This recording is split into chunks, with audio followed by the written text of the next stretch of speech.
하나님께서 기뻐 받으실 줄로 믿습니다. 오늘부터 우리 더사랑교회 창립 53주년을 기념해서 말씀 부흥 집회를 갖게 하신 하나님께 감사드립니다. 우리 정영택 목사님 자세한 양력은 여러분 받으신 순서지를 참고하시면 되고요. 제가 늘 목사님 한번 모시고 싶었고 또 이제는 여러모로 바쁘신 상황이지만 그래도 이렇게 저희 교회를 찾아주셔서 너무 감사합니다. 우리가 기대하는 마음으로 하나님 말씀 들을 때 하나님께서 은혜 내려 주시고 이번 기회를 통하여 우리 교회와 우리 성도들 가운데 하나님 주시는 은혜와 복이 있을 줄로 믿습니다. 우리 목사님 나오실 때 큰 박수로 환영하겠습니다.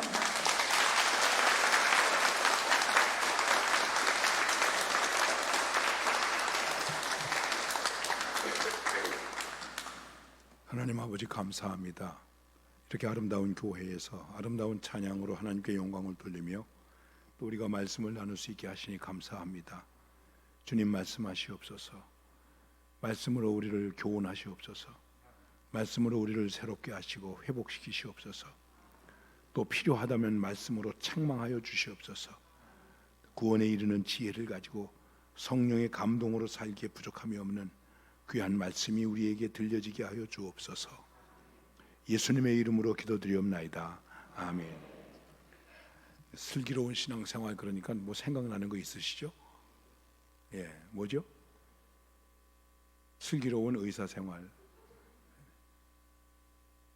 텔레비를 많이 보셨나 보다. 그런데 여러분만 본 게 아니라 저도 텔레비를 봤죠. 슬기로운 의사생활 재미있게 텔레비를 봤습니다. 그래서 여러분들에게 이번 기회에 제가 5번 말씀을 드리는데 슬기로운 신앙생활 이렇게 제목 주제가 되었습니다. 단도직입적으로 말씀을 드리면 저는 여러분들에게 어떤 교리적인 얘기나 어떤 신학적인 개념이나 이런 것을 설명하거나 가르치려고 온 것이 아닙니다. 그래서 그냥 제가 영어를 한마디 하면 영어를 잘해서가 아니라 영어를 한마디 하면 요즘 제가 잘 쓰는 영어 가운데 하나인데 This is not preaching but sharing. 이건 설교가 아니고 혹은 This is not teaching. 여러분을 가르치는 것이 아니고 but sharing. 나누는 것이다. 여기 원로 장로님도 계시고 연세가 드신 분들도 계신데 저도 은퇴한 지 이제 5년이 됐는데 이제 제가 교회 가서 설교를 하거나 또는 세미나에서 강의를 하거나 그럴 때마다 이제 철이 약간 들어가지고 그런 고백을 하는 것입니다. 제가 여러분들에게 뭘 가르치려고 온 것이 아니고 그동안의 신앙생활과 목회생활을 통해서 배웠고 깨달았던 것들을 함께 나누는 것이다. 이렇게 생각하는 것입니다. 그런데 그 나눔이 어떤 개념을 설명하는 데 있지 아니하고 이게 우리들의 삶과 어떻게 관계가 되느냐. 그래서 신앙생활이라고 하는 얘기를 하게 되는 것입니다. 여러분 성경을 모릅니까? 성경을 많이 안 읽었습니까? 성경 공부가 부족하십니까? 제자 훈련이 부족하십니까? 생각을 해보세요. 일주일에 설교를 몇 번 듣습니까? 근데 중요한 것은 문제는 뭐냐 하면 그런데 너무 낭만적인 이야기 같지만은 왜 한국 교회는 이 꼴이 되었는가? 이게 고민이고 문제예요. 여러분들도 이 지역이니까 소문을 들어서 잘 아시겠지만은 경주 제1교회에서 제가 16년 목회를 하고 은퇴를 했는데 참 문제가 많은 교회였어요. 교회에서 막 서로 싸우고 입으로 말하기조차 부끄러울 만한 일들이 교회 안에 있었어요. 근데 그 사람들이 누구일까요? 은혜 받은 사람들이었어요. 그래 예배드리고 재직해 하면서 싸워. 예배드리고 은혜 받고 아멘 아멘 그랬는데 재직해서는 싸워야 돼. 그래서 제가 왜 그럴까?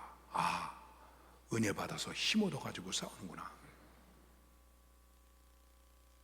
우리가 기도하고 힘 얻어가지고 교회에서 문제를 일으키는구나. 삶 속에서 문제를 일으키는구나. 뭐 이런 생각을 하게 되었어요. 은혜가 무엇이냐 이걸 설명하는 게 아니고, 은혜를 받았으면, 말씀을 들었으면, 기도했으면 그 다음에 그 은혜를 가지고, 그 기도의 힘을 가지고 내가 어떻게 삶을 살아가는가, 그것도 믿음이 있는 사람으로서의 삶. 그냥 삶이 아니에요. 신앙생활이에요.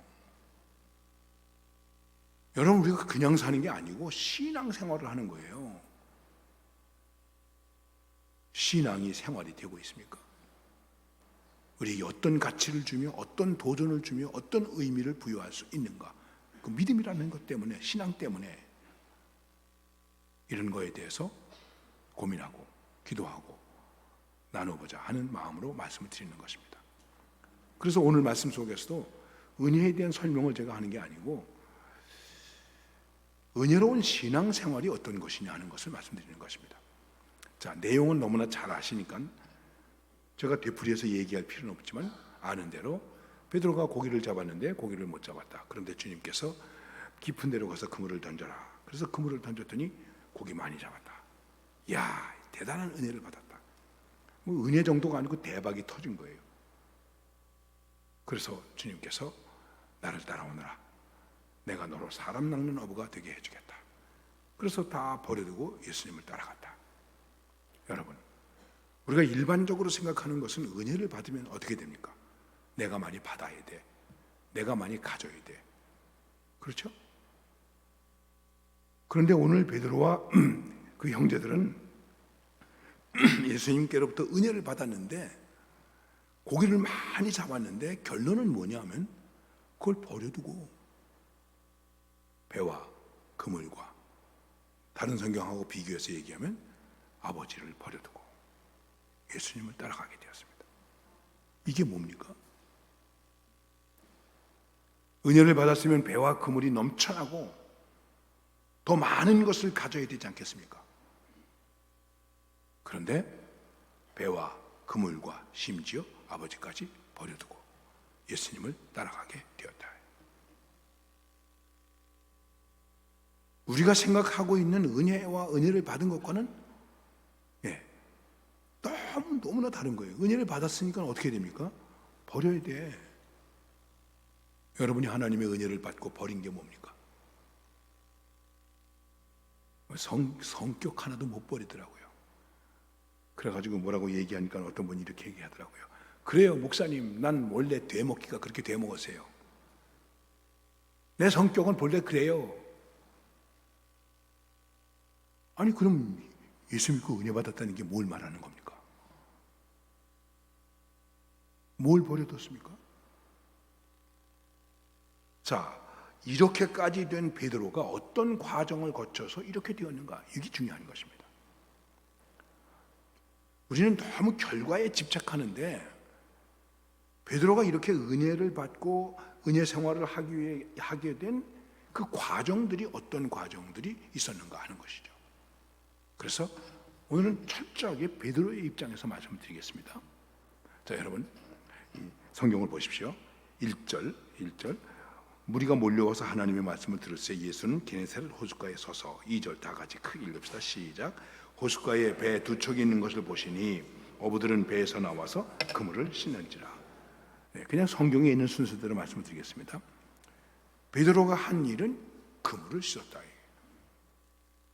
그물을 씻었다. 은혜 생활을 잘하려면 그물을 씻어야 돼요. 이 그물이 어떤 그물입니까? 실패한 그물이에요. 밤새도록 수고했지만은 잡은 것이 없는 빈 그물이에요. 실패한 그물, 빈 그물, 찢어진 그물, 더러워진 그물, 이걸 어떻게 하고 있었다고요? 씻고 있었다. 어렵게 생각할 거 없습니다. 상식적으로 생각해 보십시다. 이때 그물을 씻지 않았으면 베드로가 올라와가지고, 정말 재수 더럽게 없네. 고기도 한 마리도 못 잡고, 이미 그물은 찢어지고 그물 속에 고기는 없고 나무 토막이나 있고 쓰레기나 있고, 요즘으로 말하면 플라스틱 뭐 맥주병, 무슨 맥주캔 이런 거 막 들어있을지도 모르겠죠. 김새했네. 형님, 그물 정리합시다. 야, 지금 이 일 하게 됐냐? 만약 그랬다면 주님께서 깊은 데로 가서 그물을 던지라 그랬을 때 그물을 던질 수 있었을까요? 던질 수 없었죠. 그래서 그물을 씻는 것이 중요한 것입니다. 그물을 씻었습니다. 씻으면서 투덜댔을 거예요. 아씨, 고기도 한 마리도 못 잡고 채소 더럽게 없네. 아이고, 어떡하지? 오늘은 공쳤네.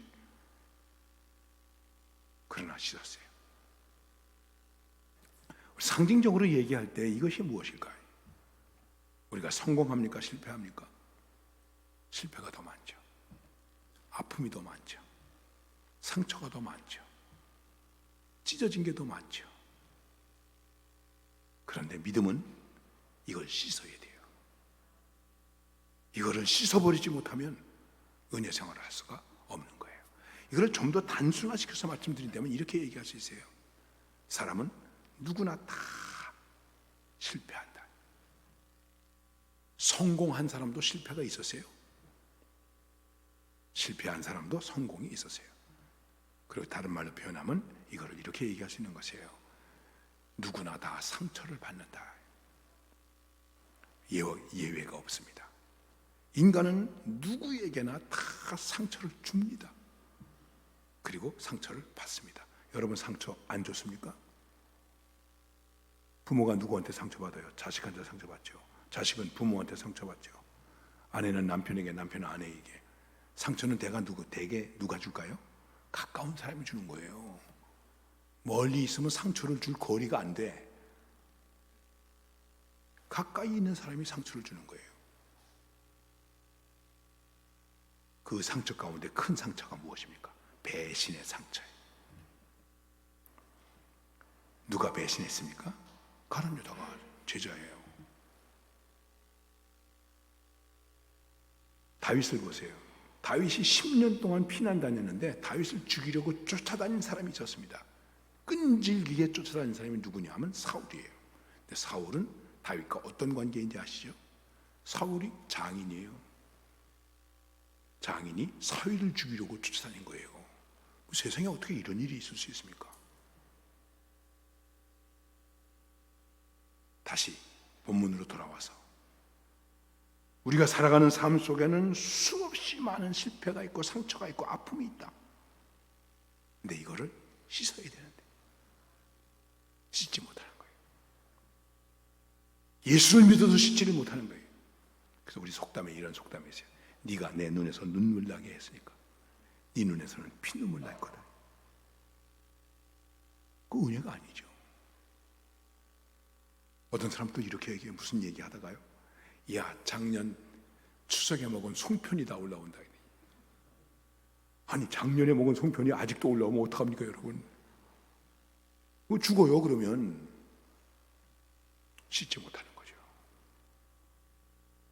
예수를 믿는데도, 기도하는데도, 찬송하는데도 씻지 못해요. 한이 돼요.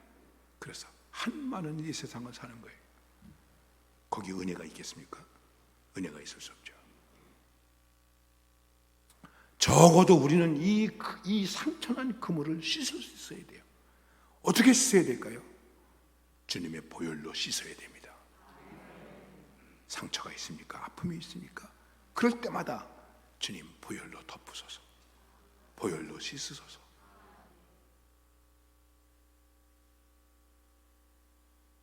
그래야만이 은혜 생활이 계속될 수 있는 거예요.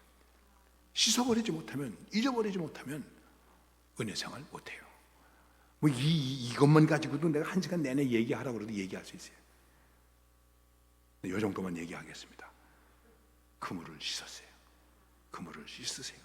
내가 씻을 수 없으니까 주님의 보혈로 씻으소서, 주님의 보혈로 덮으소서. 그래서 지나간 상처와 아픔과 과거의 일들을 씻어버리고, 그러면 은혜가 새로워지는 거예요. 그리고 그 다음에 말씀 보니까 뭐라고 얘기하고 있냐면은 이렇게 말씀하고 있습니다. 3절 보십시다. 3절 다 같이 읽읍시다. 시작. 예수께서 한 배에 오르시니 그 배는 시몬의 배라. 육지에서 조금 떼기를 청하시고 앉으사 배에서 무리를 가르치시더니 말씀하고 있습니다. 자, 호숫가에 배 두 척이 있는 것을 보시니, 그게 이제 시몬의 배였어요. 그래서 시몬 베드로에게 가서 배를 빌렸어요. 그리고 그 배를 띄워달라 그랬습니다. 이게 뭘 말하는 것입니까? 간단하게 얘기하면 이렇게 얘기할 수 있는 것입니다. 우리가 은혜 생활 잘 하려면 이거 간단한 것 같은데 또 쉽지 않아요. 부탁을 들어줄 수 있으면 은혜 생활이 돼요. 부탁 안 들어주면 은혜가 깨져요. 집사님, 네, 내가 급한데요. 돈 좀 꿔주시겠습니까? 없는데요. 그러면 그 사람이 돌아서서 뭐라고 그럴까요? 아, 없어서 안 되는가 보다 그렇게 생각하고, 지가 있으면 얼마나 있다고. 그 좀 꿔주면 안 돼? 여러분, 이 목회하면서 참 곤란한 게 몇 개도 있더라고요.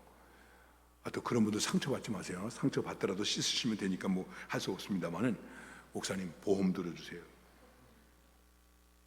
교회 그거 하시는 분들 많잖아요. 요새는 뭐 파이낸셜 뭐라고 그래가지고 그거 많이 하잖아요. 그거 안 들어주니까 삐지더라고요.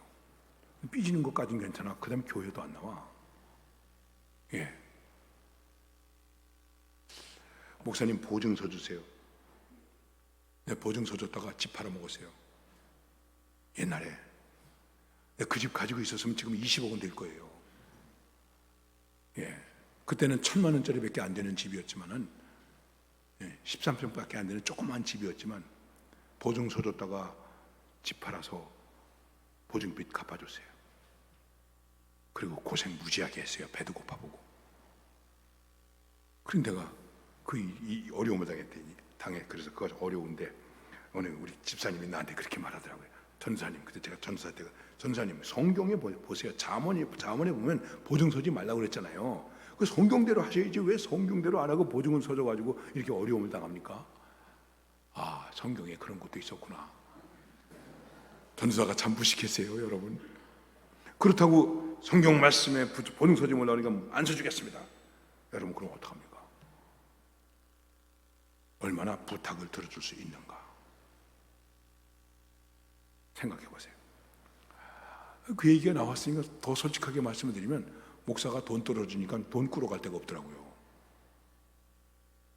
내가 누구한테 가서, 어느 장로한테 가서 돈 꿔달라고 그러겠습니까? 목사님 돈 꿔줄 만한 장로님 계세요? 없어요?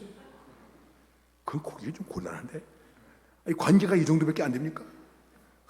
해보세요. 사모님이, 더군다나 사모님을, 아이고 집사님 돈 좀, 사모님이 돈 꿔달라고 그래요. 무슨 일이 있나 봐. 나중에 교회에서 쫓겨나요. 이게 무슨 얘기겠습니까? 관계를 잘해라. 더 쉽게 말하면 친교를 잘해야 된다. 뭐 원수 사랑은 그만두고, 원수 사랑은 좀 나중에 하고. 원수 사랑할 수 있습니까? 걱정하지 마세요. 저도 못하니까. 저도 원수 사랑 못하겠어요. 그런데 우리끼리라도 사이좋게 지내야 되지 않겠습니까? 그게 친교예요. 자, 주일날 누구랑 커피를 마십니까? 맨날 마시던 사람과만 마십니까? 낯선 사람과는 마시면 안 됩니까? 교회 청년을 만나면 야 커피 한 잔 사줄게. 그러면 안 됩니까? 간단한 거예요. 친교를 잘하면 은혜 생활이 유지될 수 있어요. 우리끼리라도 좀 친하게 지냅시다. 밥도 자주 먹고 커피도 마시고 차도 나누고. 그래서 우리가 애경사를 챙기는 것 아니겠습니까? 생각해 보세요. 자, 감정을 씻어버리고, 상한 감정을 씻어버리고 친교를 잘하고, 그리고 그 다음에 성경은 이렇게 말씀하고 있습니다. 4절 5절을 읽어봅시다. 4절 5절 다 같이 시작. 말씀을 마치시고 시몬에게 이르시되 깊은 데로 가서 그물을 내려 고기를 잡으라. 시몬이 대답하여 이르되 선생님, 우리들이 밤이 새도록 수고하였으되 잡은 것이 없지만은 말씀에 의지하여 내가 그물을 내리리이다 하고. 아멘. 여기서 보십시다. 자, 베드로가 예수님이 배 빌려달라니까 네 빌려줬습니다. 배 좀 띄워줘. 네 띄워줬습니다. 사이가 좋았어요. 그러니까 예수님께서 깊은 데로 가서 그물을 던져라. 그러니까 베드로가 뭐라고 말하냐면 이렇게 말합니다. 말씀을 마치시고 베드로에게 깊은 데로 가서 그물을 내려 고기를 잡으라. 시몬이 대답하여 이르되 선생님, 우리들이 밤이 새도록 수고하였으되. 베드로의 입장에서 밤이 새도록 수고하였다. 은혜 생활을 위해서 수고할 수 있어야 돼요. 여러분, 은혜 받기 위해서 무슨 수고를 했습니까? 은혜는 거저 주는 것이고 은혜는 거저 받는 것이지만은, 그러나 은혜를 받기 위해서 어떻게 해야 됩니까? 수고해야 돼요. 고기를 잡습니다.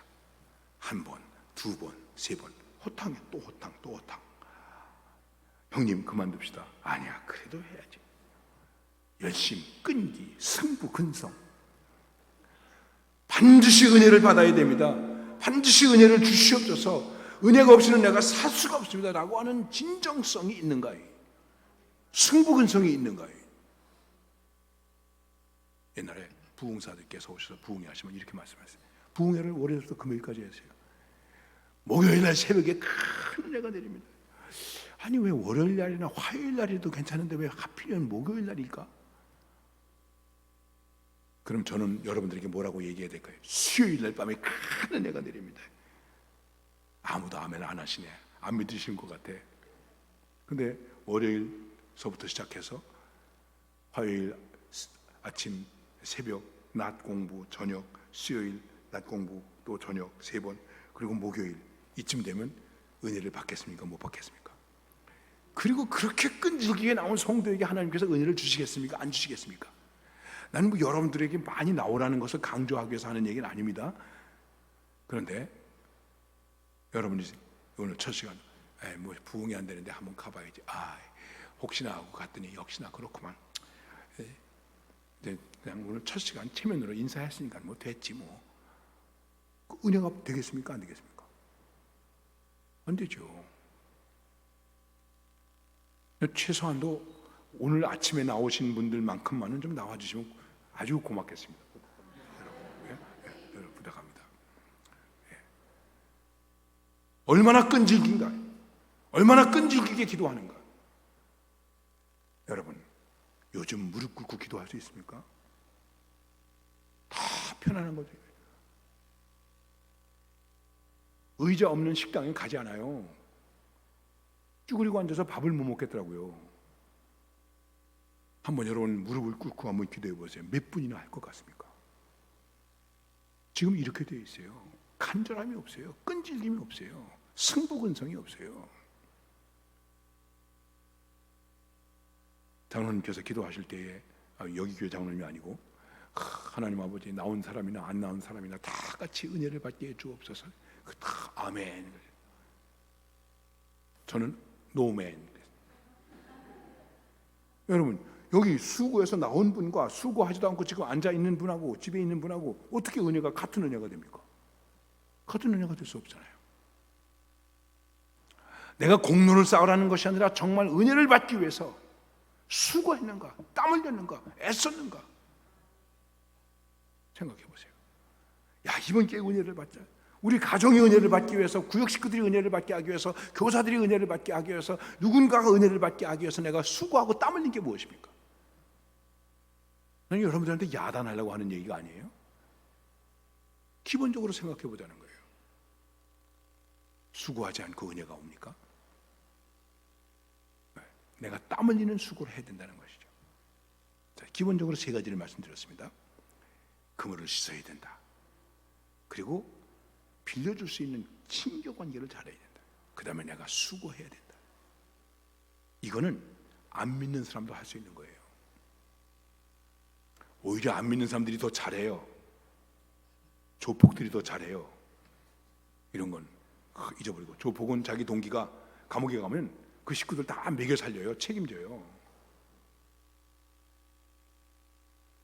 그 다음 단계가 있습니다. 이거는 우리가 어느 정도 애쓰면, 내가 신경 쓰면 돈이 많이 드는 것도 아니에요.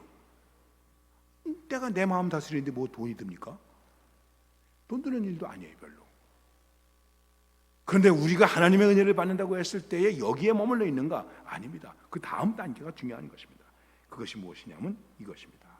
자, 다시 한번 말씀을 보면 이렇게 말합니다. 5절에서 시몬이 대답하여 이르되 선생님, 우리들이 밤이 새도록 수고하였을 때 잡은 것이 없지만은 말씀에 의지하여 내가 그물을 내리리이다. 4번째, 여러분이 너무나 잘 아시는 말이에요. 말씀에 의지하여. 근데 그 앞에 무슨 말씀이 있냐면 밤이 새도록 수고했지만 잡은 것이 없지만은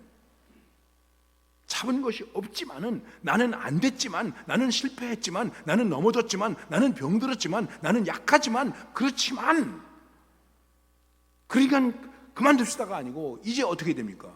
정말로 은혜 생활을 위해서 의지할 것이 무엇인가? 말씀에 의지하여. 이거는 환경과 생각과 사상과 이념과 전통을 초월하는 것입니다. 믿음은 그런 것을 초월하는 것입니다. 우리 교회 53년 됐다고 그러는데 경주제일교회가 올해 121년입니다. 120년 된 교회니까 전통이 많아요. 목사님과 우리 전통이 아닙니다. 전통이 진리입니까? 전통이 믿음입니까? 아니에요. 믿음은 하나님을 믿는 거예요. 그 하나님의 말씀을 믿는 거예요. 그리고 그 말씀을 의지하는 거예요.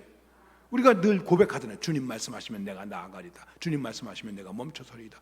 정말 말씀 때문에 멈춰서고 말씀 때문에 나아갑니까? 그럼 뭐가 문제가 되겠습니까? 말씀에, 내가 말씀에 의지하는가? 나는 안 되지만, 내 생각으로는 안 되지만, 우리의 전통은 이렇지만, 우리의 의견은 이렇지만, 지금 한국 사회와 한국 교회가 진영 논리에 갇혀 있습니다. 왜 우리가 진영에 갇혀 있어야 됩니까? 말씀에 갇혀 있어야죠. 말씀으로 하지 않아요. 이념으로 해요. 극복이 안 되는 거예요.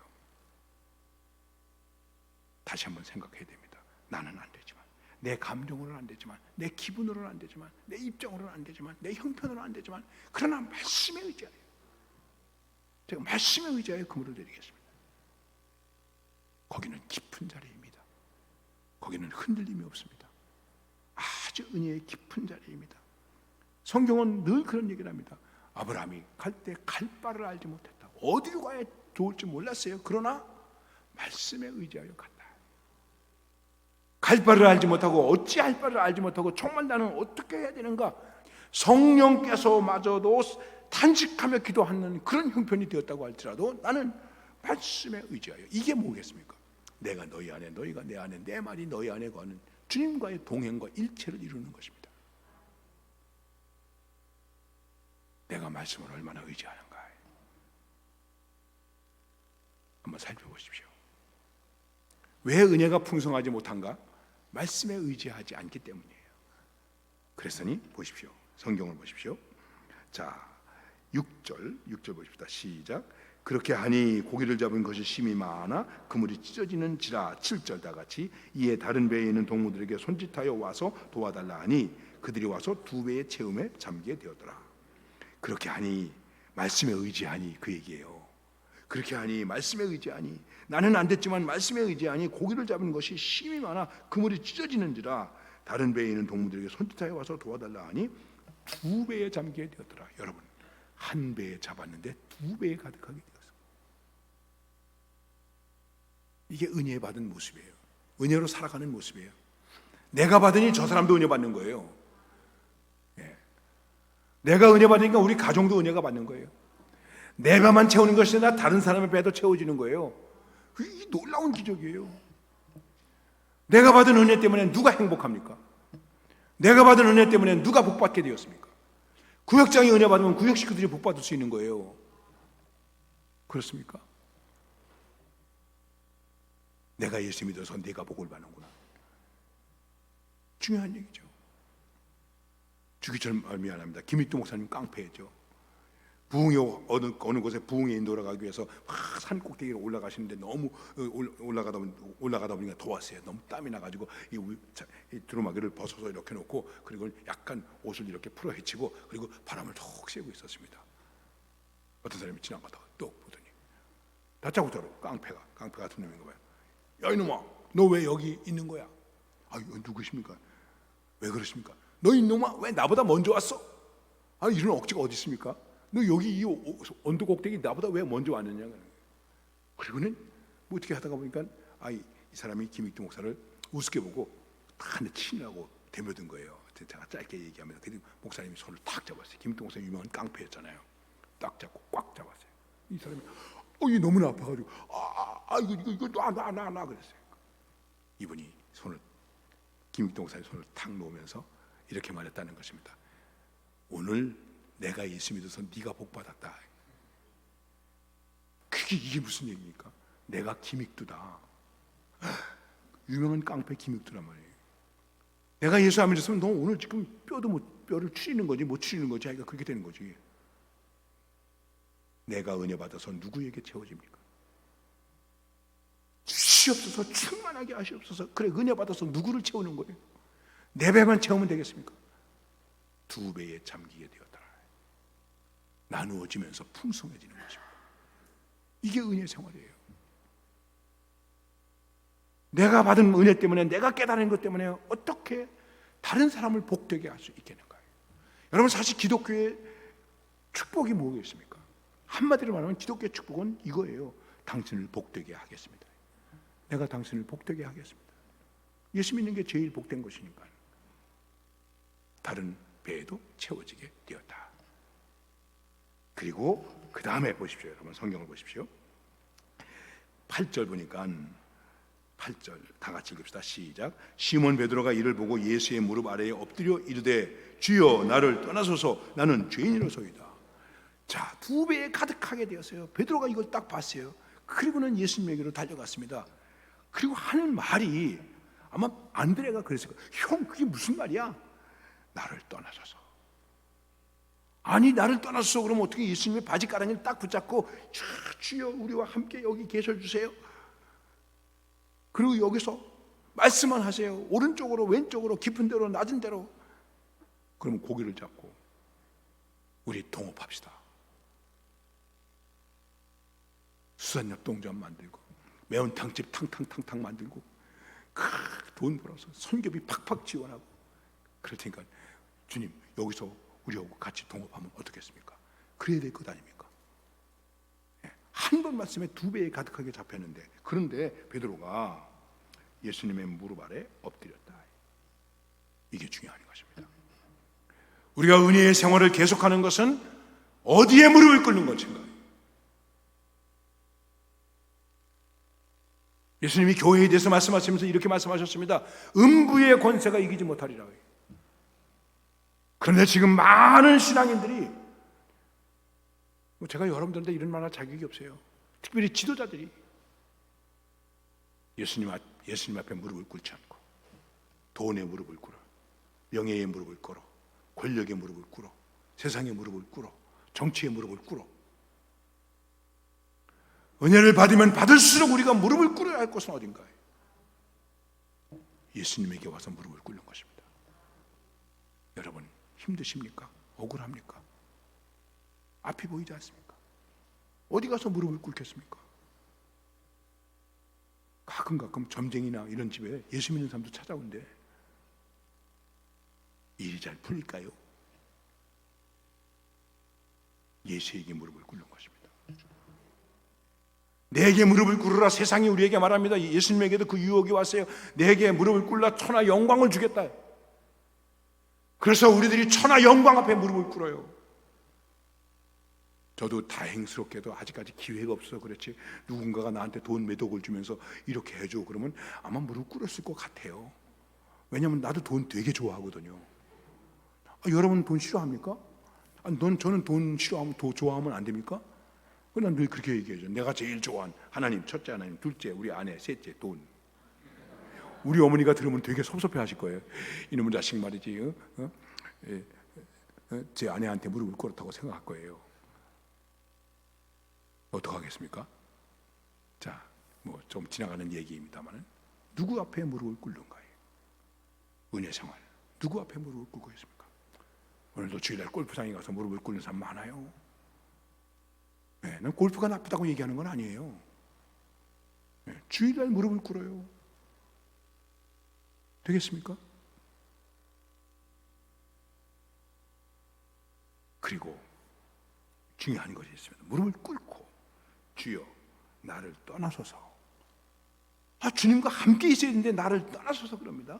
그리고 그 다음 말이 뭐냐면 나는 죄인입니다.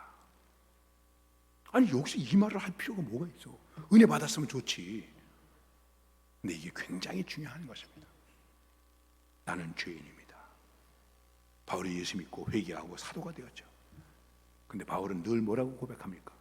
나는 작은 자입니다. 나는 다른 사도들보다 못한 사람입니다. 다른 사도들에 비하면 나는 자격이 없는 사람입니다. 마지막에 성자가 되어 있는, 거의 성자가 되어 있는 순교를 눈앞에 두고 있는데, 마지막으로 디모데에게 편지를 쓰면서 바울이 이렇게 말합니다. 내가 죄인 중에 괴순이라. 이게 뭘까요? 깊이 생각해야 됩니다. 우리가 은혜를 받았습니다. 용서받았습니다. 하나님의 축복을 받았습니다. 기쁩니다. 감사합니다. 그런데 우리들이 하나님 앞에 나와서, 주님 앞에 나와서 주여 나는 죄인입니다. 이게 뭘까? 구원받았는데 왜 죄인이라고 그러는가? 은혜 받았는데 왜 죄인이라고 그러는가? 이 말은 몇 가지 생각할 수 있습니다. 하나는 나는 은혜가 없이는 존재할 수 없는 존재입니다. 이걸 고백하는 거예요. 여러분과 제가 주님 앞에 나와서 나는 죄인입니다라고 고백하는 것은 뭘 말하는 것이냐면, 나는 죄인입니다. 자격이 없습니다. 주님 앞에 설 수 없습니다. 천국 백성이 될 수 없습니다. 진노의 자녀입니다. 그런데 그렇기 때문에 하나님의 은혜가 필요합니다. 은혜가 없이는 존재할 수가 없습니다. 그래서 자기를 보는 거예요. 바울이 뭐 전도 많이 하고 선교 많이 하고 감옥에 갇혀 있고 그렇지만 나는 죄인의 괴신. 그러니까 주님의 은혜가 얼마나 큽니까? 그렇기 때문에 고백하는 거죠. 나의 나된 것은 그분의 은혜다. 그리고 말합니다. 이 은혜가 헛되게 되지 않기 위해서 내가 일하는 거야. 그리고 그것조차도 그분의 은혜야. 은혜에 대한 고백. 여러분, 내가 감정을 잘 다스리고 또 친교를 잘하고, 그리고 내가 열심히 내고 수고하고 땀 흘리고 봉사하고 또 말씀대로 순종하고, 그리고 나누고 다른 사람에게도 풍성하게 해주고, 그런데 마지막에 이걸 잃어버리면 은혜를 잃어버리게 되는 거예요. 그래서 은혜로운 신앙생활의 알파와 오메가가 무엇인가? 나는 죄인입니다. 주님의 은혜로만이 내가 살 수 있습니다. 은혜가 아니면 나는 존재할 수 없습니다. 와 동시에 한 가지를 더 말씀드리면, 이게 뭐냐면 내 삶을 반전시키는 거예요. 하나님의 은혜로 역전시키는 거예요. 잡은 것이 없지만은 은혜로 역전시키는 거예요. 안 됐지만은 은혜로 역전시키는 거예요. 여러분, 은혜가 나를 역전시켜야 되지 않겠습니까? 은혜가 나를 역전시키지 못하고 있는 거예요. 이 부분에 대해서도 할 얘기가 많이 있습니다만 간단하게 그냥 한두 가지만 얘기하고 마치겠습니다. 여러분, 우리가 은혜로운 찬양, 나 같은 죄인 살리신 주 은혜 놀라워, 아주 다 잘 아는 찬양이죠. 만델라가 28년 동안 감옥에, 27년인가요? 감옥에 있다가 나왔습니다. 생각해 보세요. 자기를 지지하는 사람들이 정치적으로 많이 왔어요. 그런데 만델라가 그 사람들 앞에서 우리 힘을 합해가지고 이제 정부를 몰아내고 뭐 어쩌고 저쩌고, 그게 아니었어요. 우리 하나님께 감사와 찬양을 드립시다. 그리고 나 같은 죄인 살리신 이 찬양을 불렀어요. 마틴 루터 킹이 워싱턴 광장에서 행진할 때도 이 찬양을 불렀어요. 9.11 테러 사건 잘 아시죠? 저도 그 현장에 가봤어요. 며칠 전 방송에서 거기 그 디자인하는 것에 대한 설명과 방송이 나왔어요. 여러분, 2,900명이 한 번에 죽었어요. 그리고 그 폭파된 폐허에 시민들이 몰려나오지 않습니까? 가족들이 몰려나오지 않습니까? 울고 부르짖고 난 분노하고. 이거 생각해 보십시오. 뭐 이유 어떻게 됐든지 간에 하여간 순식간에 쌍둥이 빌딩이 무너져서 3,000명 가까운 사람이 한 번에 죽었어요. 거기 죽은 사람들의 이름이 다 기록되어 있는데, 있는데 내가 한 구절을 이렇게 봤어요. Baby in mother's tomb. 어머니 뱃속에 있는 아기. 그러니까 임신한 사람이 죽은 거예요. 그러니까 그 임신한 사람의 아기가 죽었기 때문에 그 아기의 이름은 없으니까 엄마 뱃속에 있었던 아기, 그것도 이렇게 새겨놨더라고요. 내가 구경하는 내가 그걸 보니까 가슴이 찡하더라고. 근데 여러분, 폭발의 현장 속에 와 있었을 때 얼마나 사람들이 분노했겠습니까? 소리지고 부르지고 이거 뭐 원수 갚아야 된다고 막 그러는데, 근데 그 속에서 노래소리가 들려온 거예요. 우리 같으면 이게 뭐야 시끄러워 그럴 수도 있지 않았겠습니까? Amazing grace, how sweet the sound that saved wretch like me. 어떤 사람의 입에서 이 노래가 나왔습니다. 거기 있는 모든 사람들이 다 따라 불렀습니다. 그 분노의 도가니가 금방 찬양과 감사의 도가니로 바뀌어버렸습니다. 역전됐단 말이에요. 미국 교회에서 총기 사고로 9명이 죽었습니다. 목사님 2사람과 청년 7명이 죽었죠. 그 장례식장에 오바마가 갔습니다.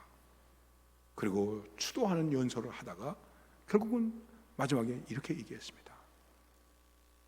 얘기한 게 아니라 지금 부른 Amazing Grace, 이 찬양을 불렀습니다. 그리고 그가 이렇게 고백했습니다. 여기 있는 이 9명의 시체는 죽은 것이 아니라 우리 미국민이 어떻게 살아야 하는지를, 그리고 우리 미국의 국민들이 은혜의 존재임을 깨우쳐준 그런 훌륭한 분들입니다. 우리에게 은혜를 깨우쳐준 분들입니다. 그렇게 고백을 했어요. 우리가 쉽게 말하죠. 나 같은 죄인은 나 같은 거 정말 이게 내 삶을 바꿔놓습니까? 역전을 시킵니까? 그래서 은혜로운 생활을 계속하게 해줄 수 있느냐? 좋을 때만 은혜로운 생활이 아니라 나한테 좋으면 은혜롭고, 나한테 유익하면 은혜롭고, 내가 이기면 은혜롭고, 나 나쁘면 은혜가 아니고, 나 나쁘면 하나님도 나 필요 없고, 그게 은혜입니까? 나는 죄인입니다. 이 속에 나는 은혜 없이는 존재할 수 없습니다. 그리고 이 은혜가 죄인을 의인으로 만들어준 것처럼, 지옥의 자식을 천국의 자식으로 만들어준 것처럼, 진노의 자녀를 축복의 자녀가 되게 하신 것처럼 내 삶을 하나님께서 역전시키신다, 바꾸신다, 회복시키신다, 그런 고백이 들어있는 거예요. 그렇습니다. 바로 이러한 은혜로 신앙생활을 해나가는 그런 은혜로운 신앙생활, 그것이 나는 죄인입니다 하는 이 고백 속에 있다고 하는 사실을 깨달으면서 다시 한번 마음을 여미고 하나님 앞에서 은혜로운 신앙생활을 할 수 있는 믿음의 승리자가 되실 수 있기를 주님의 이름으로 축원합니다. 기도하십시다. 잠깐 말씀을 묵상하십시다. 주님, 은혜로운 신앙생활을 하겠습니다. 그러기 위해서 제 마음을 잘 다스리겠습니다. 상한 감정도 잘 다스리겠습니다. 나의 상한 것을 주님의 보혈로 씻으시옵소서. 그리고 주님, 나 이웃들과 우리 교우들과 좋은 친교를 이루면서 살겠습니다. 그리고 은혜를 받기 위해서는 수고도 하겠습니다. 땀 흘리겠습니다. 더 나아가서 말씀에 의지하겠습니다. 내가 받은 은혜를 가지고 다른 사람을 복되게 하겠습니다. 그러면서도 더 겸손하게 세상에 무릎 꿇지 않고 주님 앞에 무릎을 꿇고 주여 나는 죄인입니다 고백하면서 은혜의 승리자가 되겠습니다. 이렇게 잠시 조용히 1분 동안만 기도하십시다. 소리를 크게 내지 마시고 조용히 마음으로만 기도하십시다.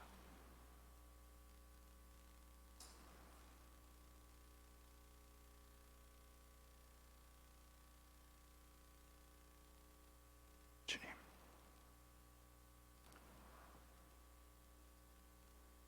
우리에게 은혜를 주신 주님, 나 같은 죄인 살리신 주님의 은혜가 얼마나 놀랍고 감사한지요. 이제껏 내가 산 것도 주님의 은혜라, 지금 이렇게 사는 것도 주님의 은혜이니 언제나 어디서나 무엇을 하든지 은혜의 승리자가 될 수 있도록 우리를 이끌어 주시옵시고 성령으로 감동해 주시옵소서. 예수님의 이름으로 기도드리옵나이다. 아멘.